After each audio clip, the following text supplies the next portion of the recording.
minutos antes de que deba de terminar, porque luego uno, como dicen coloquialmente, agarra monte y se le olvida el tiempo, ¿no? No se preocupe. Entonces, llegado el momento, pues aviéntenme un lápiz o algo para... Aquí le doy un coscorrón o algo, ¿verdad?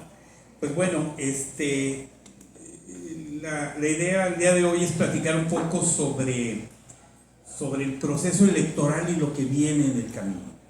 Podríamos de manera muy rápida pues mencionar que los acontecimientos previos a la jornada electoral pues tuvieron un matiz interesante. La intervención del crimen organizado en las precampañas y campañas creo que fue muy marcado, a diferencia de otros procesos. Una violencia política muy alta, las víctimas se incrementaron en esta elección que tuvimos en un 150% en comparación con el año 21. El voto, solamente decirles que bueno, pues tuvimos una votación del 60.2% de asistentes, de personas que acudieron, que representa 59 millones de personas, con una lista nominal de 98 millones de personas. Y el 60% de los que salieron a votar lo hicieron por Morena. Y entonces, bueno, ¿esto qué representa? Pues que 34 millones de personas decidieron votar por Morena. Y la pregunta es, ¿qué pasó? ¿Por qué se dio esto? Ya no tiene caso entrar en mucho detalle, pero simplemente decirles que para este 2024 el presupuesto de desarrollo social, todo lo que tiene que ver con ayudas, con dádivas, con todo esto, creció efectivamente, Julio, a 4 billones con millones de millones, 4.384.000 millones de pesos. Ese presupuesto de gasto social representa el 67% del gasto programable total. Entonces, de cada peso de gasto, prácticamente 2/3 partes se destinó a gasto social, y bueno, pues finalmente es un gasto que reeditó, ¿verdad? Es el rubro que tuvo más presupuesto. Y bueno, dentro de ese gasto social hay 15 programas de desarrollo, programas prioritarios. El de adultos mayores, que es como el que tiene más nombre, se asignaron 465.000 millones de pesos para el 2024, un 37% más que el año anterior. Entonces, sube una tercera parte más que el año justo anterior.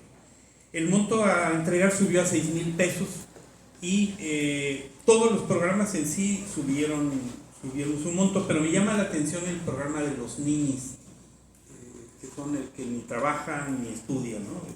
Que le llaman muy elegantemente el de los jóvenes construyendo el futuro. Este de los ninis subió de 23,000 millones a 27,000 millones en el 2024. Pero la parte más que me llama más la atención es que ellos tienen una beca de 7,572 pesos al mes. Entonces, al día de hoy conviene ser nini en vez de adulto mayor, te da más dinero, ¿no? Y la parte triste en todo esto es que estamos generando discapacitados sociales. Porque, bueno, pues entendemos que hay alguna persona discapacitada porque le falta una pierna, porque no puede ver, etcétera, y hay que ayudar. Pero estos ninis y toda esta playa de personas que viven del presupuesto se convierten en discapacitados sociales porque pues ya no interesa tanto trabajar. Y bueno, pues ya tiene un beneficio. Ayer un pariente mío de Irapuato manda un mensaje y dice, ¿por qué odian tanto a López Obrador? Yo antes de él tenía una pensión de 3,500 pesos en el seguro. Muy mal. Dice, pero ahora con López Obrador ya me subió a 6,000 pesos bimestrales. ¿Cómo lo voy a odiar? Entonces yo, pues bueno, si te vas por el puro dinero, pues bueno, tiene una razón, ¿no? Y un dato que saqué del periódico mencionaba el gobierno federal que sus programas de apoyo social llegaban a poco más de 30 millones de mexicanos. Y curiosamente, votaron más de 30 millones de mexicanos, ¿me explico? Entonces, como que hay una correlación interesante. No es que Claudia Sheinbaum sea más atractiva que López Obrador o que tengan más esperanza, no, simplemente que se suman más más millones, ¿no? ¿Qué otras cosas jugaron a favor del resultado electoral? Pues una muy importante, el aumento al salario mínimo. El aumento al salario mínimo pareciera una tontera, pero resulta que no se había movido en 10 años, 20 años, no sé cuánto. Y se sube en esta ocasión. Y bueno, sobre todo las personas del sur y sureste, pues les cambió la vida, ¿no? En Baja California pues no pintó mucho porque afortunadamente el salario mínimo es casi una cuestión referencial para multas y cosas de esas, ¿no? Pero para la gente del campo, para las personas más desprotegidas, pues le subió considerablemente, ¿no? Y eso, pues bueno, a todas luces ayuda. La eliminación del outsourcing. Leía nuestro secretario que tenía una empresa que se llamaba Busca Empleos, pues yo me dedicaba a eso, al outsourcing. Pues ya nos convertimos pues prácticamente en delincuentes por tener una empresa de outsourcing, ¿no? Cuidado, tienen un outsourcing, cuídate la cartera. Por Dios, bueno, se acaba eso y evidentemente también suben las prestaciones, la manera como los trabajadores van a tener beneficios. ¿Qué más ayudó? Pues el tema que ahora hay más vacaciones. Otra más, la modificación de pensiones. Y entonces se festinó mucho por la secretaria de Gobernación, alcalde, diciendo, bueno, es que ahora las pensiones vas a tener un beneficio económico como lo tenías antes del presidente Cedillo. Si tú te jubilas ahora, ya no te van a quitar y entonces vas a tener un ingreso mejor y tal. Ok, entonces son todos esos beneficios. Afortunadamente el tema de las horas extras se ha detenido porque, de la jornada laboral, se ha detenido porque ese sí pegaría muy fuerte en las empresas, terriblemente. Bueno, eso es otro rollo. Entonces, bueno, todo esto fue lo que a juicio de algunas personas llevó al resultado. Viene el tema de la mayoría. Bueno, está claro que en la Cámara de Diputados va a haber una mayoría calificada que va a permitir cambios constitucionales. En el Senado, pues no hay que hacerse muchas conjeturas, va a haber también esa mayoría, sea de manera natural o sea de manera artificial. Nada que, como decía alguien, un metrallazo de 2 millones o 5 millones no lo aguanta cualquiera, ¿no? Entonces, cuando hay un interés de por medio, pues las cosas se dan.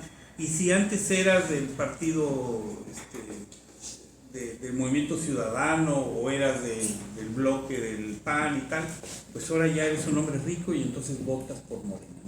No tengo duda que si hay interés se va a lograr esa parte, ¿no?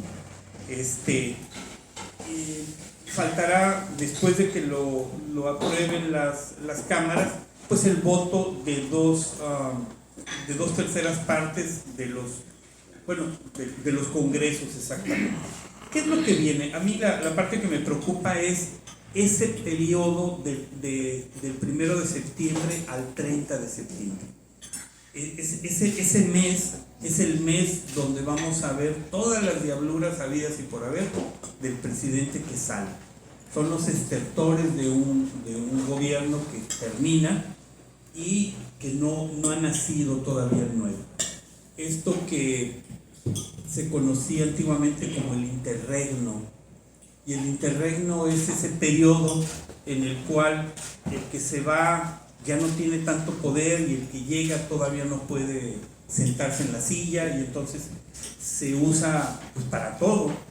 Ya la delincuencia lo tiene muy claro y entonces en este interregno que ya estamos empezando a vivir, pues resulta que la delincuencia pues está haciendo de las suyas porque dice, bueno, pues ya el secretario de Seguridad se va en un mes, este otro también, entonces en lo que llegan los nuevos, pues ahorita es buen momento para cobro de piso, para asaltos, para todo esto, ¿no? Es una época muy complicada, ¿no?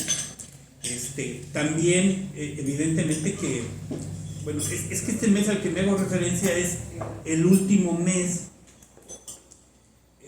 del gobierno de López Obrador con un nuevo Congreso.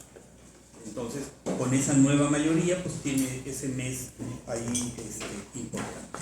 ¿Qué le toca a la nueva presidenta de la República? Bueno, pues inmediatamente manejar el tema de las finanzas, porque estará a semanas de presentar el presupuesto 2025. Y los números dan a que va a ser un ejercicio pues deficitario completamente, porque está saliendo muy caro los Bocas, el AIFA, el Tren Maya, etcétera, todas esas obras que se siguen pagando. Hay una crisis fiscal que va a heredar la nueva presidenta, con un gasto social abultadísimo que no se va a poder reducir, porque no podemos decirle a un niño, pues ahora ya vas a recibir menos porque te queman la ciudad, ¿no? Entonces son temas muy delicados. El programa de medicamentos, que algo se tendrá que resolver, porque no está funcionando un megacentro de farmacia en el lugar perdido del Estado de México, creo, y desde ahí surtir a todo el país. Bueno, de esto ya saben ustedes bastante. Homicidios y desapariciones, como les digo, están creciendo terriblemente. El control del crimen organizado se tiene que tratar de manera eficiente. El día de hoy publico en El Frontero una columna sobre Alejandro Gertz Manero, el gran ausente en los temas de seguridad, porque nos rasgamos las vestiduras y decimos, oye, fíjate que la policía municipal está actuando o no actúa. Bueno, sí, la policía municipal tiene una función preventiva. La policía municipal tiene escasos 1,600 policías con armas modestas, pero realmente no combaten el crimen organizado, la parte federal. Esa la maneja la Fiscalía General de la República, en manos de Alejandro Gertz, que está ahora en octubre cumpliendo 85 años de edad. Y bueno, qué bueno que goza de salud, no sé qué tanta, porque ya no se le ve en medios, ya no aparece Alejandro Gertz. Y el asunto que llama más la atención es que su nombramiento termina en el 2028. Entonces le quedan todavía 4 años más de estar fungiendo como fiscal, y si Dios lo permite, va a terminar su mandato como fiscal de 89 años. Algo que ni Winston Churchill en sus mejores años pudo soñar. Está joven, ¿verdad? Jovencito. Pero imagínese, don Luis, pensar a las 6 de la mañana, estar recibiendo el parte informativo de lo que ocurrió en el país, y luego a las 7 tener reunión con sus fiscales, y todo lo que implica una verdadera labor de un fiscal federal en México para combatir el crimen organizado, las mafias. Pues tiene que vivir con vitaminas todo el tiempo. Pero lo peor todo es que no está saliendo. Yo creo que debe tener ya alguna limitación. Bueno, otro tema importante que le tocará a la presidenta es que en 5 semanas tomará, se sabrá quién es el nuevo o la nueva presidenta de los Estados Unidos. Y eso, bueno, pues cambia radicalmente nuestra relación con el país más poderoso. Y sobre todo porque después de que tome posesión el nuevo o la nueva presidenta de Estados Unidos, tendremos justo 1 año para la revisión del TEMEC. Y si se queda Trump, pues ya sabemos que el TEMEC va a ser otro apretón de pescuezo, porque el amigo no nos quiere para nada. Entonces, bueno, pues las esperanzas estarán en si llega Kamala Harris, pudiera ser un momento un poco mejor para México, ¿no? Aquí quiero mencionar de manera muy rápida las reformas de López Obrador. Estas reformas que se plantean llevar a cabo en este mes tan peligroso que les digo, que es del 1 de septiembre al 30 de septiembre, el día del natalicio de Morelos. ¿Cuáles son? Las voy a mencionar las 18 y me voy a detener a la que creo yo más importante, que es la que tiene que ver con el Poder Judicial. La primera de ellas es eso, precisamente la reforma al Poder Judicial, que ahorita la voy a abordar de manera más puntual. La segunda es una reforma al sistema político, es otra de sus propuestas. En ella busca eliminar a los 200 diputados plurinominales y 64 senadores. Los 200 diputados pues son los que toda la vida han sido estos plurinominales, que alguna vez fueron 100 y ahora son 200. Entonces, se buscaría regresar a la época anterior a Reyes Heroles, que ustedes recordarán, cuando el partido hegemónico tenía el 95-98% de la representación en México y todos los demás partidos no existían. En el caso de los senadores, se reducen esos 64 senadores de lista y entonces se plantea que en vez de tener 128 senadores, tengamos 64 más 32, 96, ¿verdad? Que serían 3 por estado. Ahí creo que es algo interesante porque no podemos entender senadores por lista cuando un senador, como bien lo asienta Alejandro, pues un senador representa entidades. Yo soy el senador por Veracruz, yo soy por Pan. Y tú, no, pues yo soy senador de lista.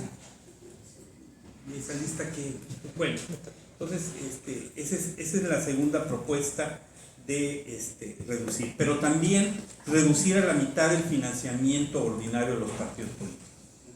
Que si escuchan ustedes, son reformas estas que tienen algo de sentido, pero cuando tenemos un partido tan fuerte, pues dan miedo, ¿no? Exactamente. Luego la tercera reforma es la desaparición de órganos autónomos como el INAI, como el ICT, como la CRE, la Comisión Reguladora de Energía, COFESE, etc. Entonces, todos estos órganos autónomos, plantea López Obrador, que deben ahora de sujetarse a sus cabezas de sector. Y entonces la Comisión Reguladora de Energía, pues ahora seguramente dependerá de la Comisión Federal de Electricidad y nos ahorramos ahí una serie de cosas. 4. Cambios al sistema de pensiones. Aquí se busca ya en reforma constitucional revertir las reformas de pensiones aprobadas en el 97 y 2007 por Ernesto Zedillo y Felipe Calderón para subir los montos mínimos. Y entonces, bueno, esto suena muy bien, pero siempre está la parte de dónde va a salir el dinero para cubrir esas pensiones. Hay que recordar que durante muchísimos años, décadas, ha habido quiebras de sistemas de pensiones, no en México, en todo el mundo. Yo recuerdo en Francia, todavía hace un año se estaban golpeando, al día de hoy, ahorita, porque están subiendo los años para retirarse, y es algo muy natural. La medicina, los avances y todo lo demás permiten ahora que el ser humano viva más años, y los números ya no dan. Y entonces, cuando los sistemas de pensiones se crearon, pues bueno, la esperanza de vida era de 65, 70 años, entonces, pues el actuario decía, hombre, con tanto la libramos y todos felices. Pero gracias a Dios ahora la medicina permite vivir muchos años más y tenemos que mover ese reloj también. Entonces, bueno, ¿de dónde saldrá? No sé, pero es otro de los lastres que va a cargar la próxima presidenta. Luego la número 5, perdón, la palabra es una mensada, reconocimiento a pueblos indígenas y afromexicanos. Ya, te reconozco, bye.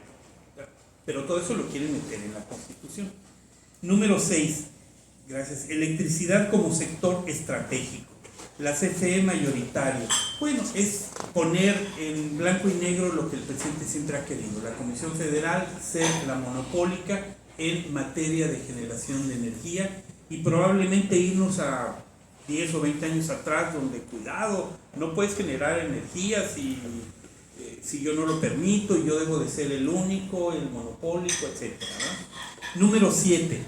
La séptima reforma tiene que ver con los cambios en la Guardia Nacional para ahora sí darle mando militar a la Guardia Nacional, como siempre se ha querido y como en realidad ocurre. No es nada de extrañarse. El número 8, sistema de salud universal. Bueno, pues esto es un buen deseo.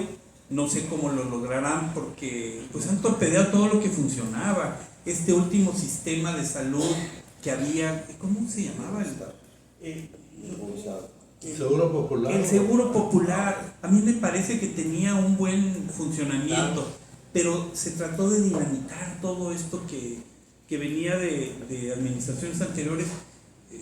El PRI, por ejemplo, cuando llegaba un nuevo gobierno, lo que hacían era cambiarle el nombre, pero el esquema era el mismo y mejorado. Pero acá era Acá ha sido dinamitar todo lo anterior y empezar de cero. Bueno, pues ahí está. Número 9, tope a los salarios de austeridad. Bueno, este ha sido también un tema recurrente con López Obrador, que le da mucho coraje, don Alberto, que los ministros ganen más que él, que los comisionados del INAI y todo esto tengan mayores sueldos. Ok, está bien. Yo creo que aquí está el pecado de la Suprema Corte. Fíjense ustedes, él en un afán, pues, no malo, lo reconozco, un afán, pues, de mesura, dijo, oye, es que hay sueldos demasiado altos. Hay que reconocer que un ministro de la Corte tiene un sueldo enorme. Voy a tocarlo un poquito más adelante. Y entonces dice el presidente, bueno, vamos a establecer que no ganen más allá de este sueldo que yo me estoy estableciendo. Ok. Pues nadie quiso, porque la ley federal del trabajo y la Constitución dice que pues, a nadie puede cambiarle las condiciones, y los ministros de la Corte, mañosamente o tramposamente, o como quieran verlo, no se circunscribieron, no vieron más allá de decir, oye, pues nos van a golpear. Y dicen los ministros de la Corte y los magistrados, se ampararon en contra de esa reforma que López Obrador inició, que no es ahora constitucional, sino la ley que existe. Y entonces le dijeron a López Obrador, o más bien en los alegatos en el amparo, dijeron, a ver, el presidente quiere que nadie gane más que él. Nosotros ganamos 300 o 400 mil pesos, él gana 150. Pero el presidente vive en un palacio. Entonces, contabilízale vivir en un palacio, cuánto sale la habitación. ¿Me explico? Oye, pero el presidente tiene un séquito de gente que lo cuida. Ok, entonces súmale 25 o 50 personas que lo cuidan, súmale. Pero luego además el presidente come gratis toda su vida, él y su esposa y sus hijos. Okay, entonces, ¿sí me explico? Entonces le hicieron la cuenta y dijeron, a ver, ¿quién gana más? Yo con mis 400 mil pesos, que tengo que pagar mi propia seguridad, que tengo que pagar la comida que mis hijos comen, ¿ok? O el presidente, que le pagan todo, pero tiene un sueldo más bajo. Y entonces ellos mismos, como encargados de aprobar el amparo, dijeron, tienes razón, pobrecito tú, el presidente gana mucho más, porque vivir en un palacio es caro, y tener esas bibliotecas, y bueno. Entonces, sí, ándale. Entonces, ese fue el pecado de la Suprema Corte segundo. Se pusieron con Sansón a las patadas, ¿verdad? Bueno, entonces, ese tema de los salarios. Luego, la reforma 10 habla del salario de profesores, policías y enfermeras, que se va a dignificar perfectamente, muy bueno. Se contempla un blindaje salarial, que nadie gane menos de 16.777 pesos. La onceava reforma es el reconocimiento de programas sociales constitucionalmente, o sea que ya en la Constitución veremos en el artículo tal, los ninis son aquellas personas que no trabajan, que no estudian, que ya de manera constitucional. Se establece un programa de aprendices como la reforma 12, un cerco al fentanilo, que no sé por qué tenga que estar en la Constitución, pues, al final es una droga, pues la combatimos, ¿no? Pero bueno. La número 14, prohibición de vapeadores y cigarrillos electrónicos. Pues no es así como para mover la Constitución, pero ahí está. 15, acciones sobre maíz, agua, transgénitos, todo este rollo del maíz modificado, ¿sí? Que otra vez no entiendo por qué ponerlo en la Constitución, pero bueno, ese es el asunto. 16, protección al animal. Pues bueno, no sé qué tanto crean ustedes que tenga que moverse la carta magna para decir que hay que cuidar a los perritos y a los gatos. 17, los trenes de pasajeros, un sueño también del presidente, que todas las concesiones y todas las rutas tengan trenes de pasajeros. Algo muy bonito, pero en todo el mundo es dicho que prácticamente todos los trenes de pasajeros en el mundo son deficitarios, ¿verdad? Porque no es un transporte que funcione. Yo creo que quizá el Renfe en España, ese tren bala o estos, pudiera ser que sí tengan una utilidad, pero el grueso son deficitarios. Y el presidente, bueno, pues nos quiere volver a llevar a los años 50, cuando tomaba uno el trenecito, y mira qué bonito los arbolitos y tal. Bueno, Y el número 18 de su reforma es en materia de vivienda. Y aquí quiere regresar al Infonavit a los tiempos en los que el Infonavit construía esas unidades habitacionales que, perdón la expresión, pero decían que eran los infiernavits, ¿se acuerdan? Que Lomas del Porvenir y que Lomas de la Presa, etcétera. Bueno, un esquema que él considera que debe de haber. Y algo novedoso que habría que explorar es que el Infonavit también va a construir para rentar. Para rentar. Entonces, bueno, pues puede ser, eso podría lograr que no hubiera tanta presión en el asunto de las rentas, porque debemos entender que gracias a los americanos, pues las rentas en Tijuana se van por las nubes, porque llega un pobre asalariado mexicano con $200 para pagar un cuarto, y el americano llega y dice: yo te doy 250, te doy 300, y suben las rentas por la demanda de espacio que tienen los americanos. Entonces, bueno, habrá un asunto ahí de mejora. Esas son las 18 reformas.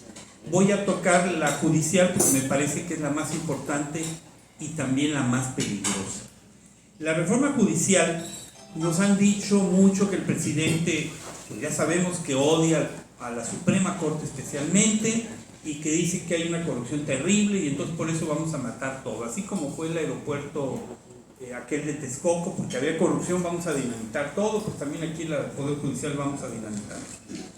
Y bueno, ya empezamos a escuchar voces de la misma presidenta del INE que dice que la elección de jueces, magistrados y ministros costaría lo mismo que una elección del presidente de la República.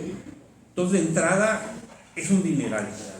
Pero lo que nadie ha reparado es en lo que va a costar liquidar a todas esas personas. Es una cantidad terrible.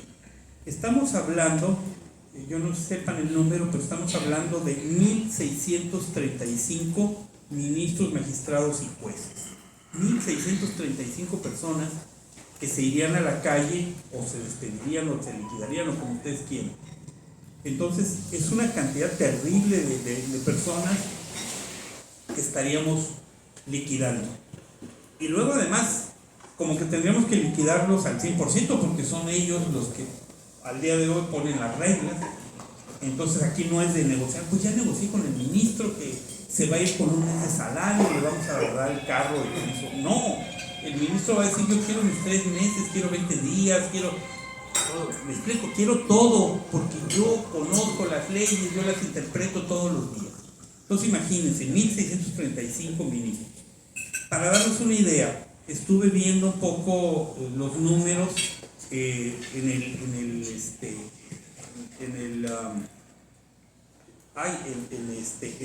la ley de presupuesto y demás. Un sueldo bruto mensual de un magistrado es de 374,203 pesos. Liquidar 910 magistrados, que son los que existen, con 3 meses de salario, 20 días por año, etcétera. Cada magistrado, cada uno de estos 900 debería de llevarse como indemnización 5,114,000 pesos. 5 millones por 910 magistrados. Imagínense lo que cuesta, ¿no? Son alrededor de 4,653 millones de pesos, nada más de magistrados. Jueces. Los jueces ganan 337,575 pesos mensuales. ¿Y cuántos jueces son federales? Son 737 jueces. Esto implicaría 3,400 millones de pesos liquidar a los jueces. Y si sumamos a los dos, pues nos da 8,000 millones de pesos. 11 ministros, bueno, son poquitos. Ellos ganan un ingreso bruto anual de 5,529,450 pesos. Y entonces, bueno, pues esto se va haciendo una bola de nieve. El gasto total aproximado de estas liquidaciones nos daría alrededor de 60,000 millones de pesos por todos los conceptos que se incluirían. Ricardo Monreal ya mencionó que el costo de la elección de magistrados, jueces y ministros sería de alrededor de 3,500 millones de pesos como una elección adicional. ¿Qué es lo ideal? ¿Qué es lo que yo veo y sugiero y planteo como una solución más adecuada? Es la liquidación de los 11 ministros. Creo que ahí está el problema. Los 11 ministros es donde el presidente tiene el coraje. Bueno, vamos quitando a los 11 ministros, el Consejo de la Judicatura y los magistrados del Tribunal Electoral, que son con los que se pelea porque no me quieren reconocer la elección y tal, ¿verdad? Pero conservando el resto de jueces y magistrados, que son los que arrastran el lápiz, son los que tienen el conocimiento y la experiencia. Quiero traer aquí a la mesa el ejemplo de que en 1994 ya el presidente Zedillo hizo una reforma al Poder Judicial. Te acordarás, Alejandro, que en aquella ocasión el presidente Zedillo hizo una reforma, pues creo la verdad, muy interesante. Se liquidaron a 26 ministros de la Corte, había 4 salas: penal, administrativa, civil y laboral. Y de 26 ministros quedaron en 11. Se cambiaron las reglas, se modificó la forma de su elección y se creó el Consejo de la Judicatura y no pasó nada, no hubo muertos, no hubo nada. Entonces, yo creo que algo así pudiera hacerse. Y a mí la parte que me preocupa más de esta reforma al Poder Judicial es el tema del amparo, que los abogados no me dejarán mentir, es el último reducto que tiene el ciudadano, el gobernado, para defenderse. Entonces imagínense ustedes que si se lograse pasar esta reforma, que es la necesidad del presidente, pues tendríamos ahora jueces, magistrados y ministros a modo, porque serían electos. Ya en el caso de Bolivia hay un ejemplo. En Bolivia han tenido este Poder Judicial electo y dicen que es un problemón, porque esos jueces y magistrados responden pues a quién los eligió. Y aquí, ¿quién los va a elegir? Pues Morena. Y entonces cuando Morena presente algún asunto, va a decir, no, tienes toda la razón. Este niño mató a su mamá a puñaladas aunque tiene 2 años, pero hay que meterlo a la cárcel porque tú lo dices y yo estoy de acuerdo contigo. Me explico, sería una justicia a modo. Y los que hemos tenido la oportunidad de conocer un poquito más del amparo, es una figura mexicana que nace en el siglo XIX y que hace la gran diferencia frente a leyes injustas, frente a tribunales que sobrepasan la justicia, los derechos humanos, etc. Y ahora estar en manos de alguien que es electo popularmente, pues me parece que vamos a tener un problema muy serio. Y quiero 2 temitas nada más para terminar. Algo que se nos olvida y que está por ahí también veladamente en esta reforma del Poder Judicial es que el presidente o la propuesta de reforma quieren hacer lo mismo con los poderes judiciales de los estados. Entonces imagínense, si estamos hablando de miles de millones de pesos por